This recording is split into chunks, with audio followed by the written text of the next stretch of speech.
జీవితాలపై అనితరమైన ప్రభావం కలిగింది.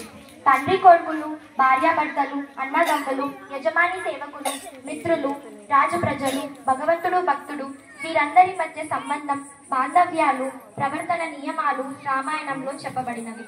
చాలా మంది అభిప్రాయంలో రామాయణంలోని పాత్రలు ఆదర్శ జీవనమునకు ప్రమాణంగా స్వీకరిస్తారు.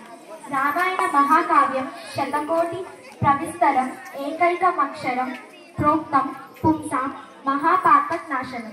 రామాయణం మొత్తం 7 కాండాలుగా వ్రాయబడినది. బాలకాండం, అయోధ్యకాండం, అరణ్యకాండం, కిష్కింధకాండం, సుందరకాండం, యుద్ధకాండం, అలాగే ఉత్తరకాండం.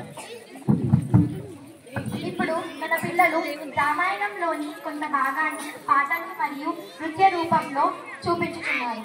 అనగా అరణ్యకాండం నుండి ఉత్తరకాండం వరకు వనవాసమునకు వెళ్లిన సీతారామ లక్ష్మణులు దండకారణ్యంలో కొలువుదీరి ఉన్నప్పుడు కామరూపి అయిన శూర్పణఖ సుందర రాముడిని మోహించి హద్దుకు మీరి ప్రవర్తించడంతో లక్ష్మణుడు తన ముక్కు చెవులు కోసి పంపిస్తాడు. శూర్పణఖ తన అన్న రావణుడితో మొరపెట్టుకోవడంతో కోపంతో రావణుడు మారీచుని మాయలేడి రూపంలో సీతకు దూరంగా వెళ్లేలా చేసి సీతను ఎత్తుకుపోతాడు.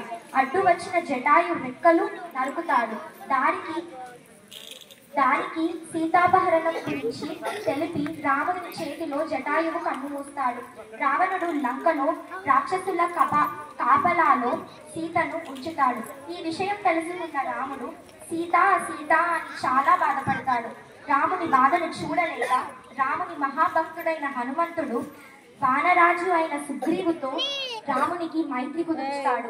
సముద్రం దాటి లంకకు వెళ్లిన ఆంజనేయుడికి సీత కనబడడంతో రాముడి ఉంగరం సీతమ్మకు ఇచ్చి రాముడు నీకోసం వస్తాడు అని ఓదార్చి లంకను కాల్చి వస్తాడు.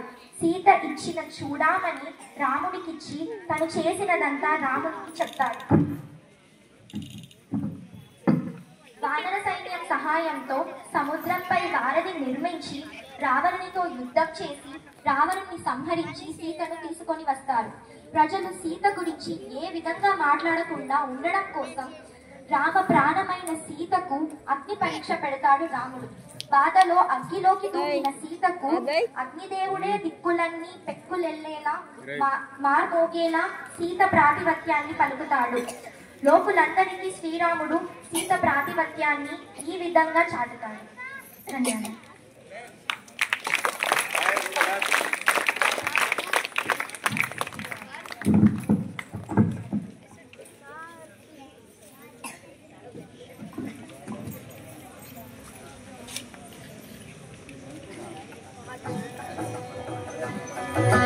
Sita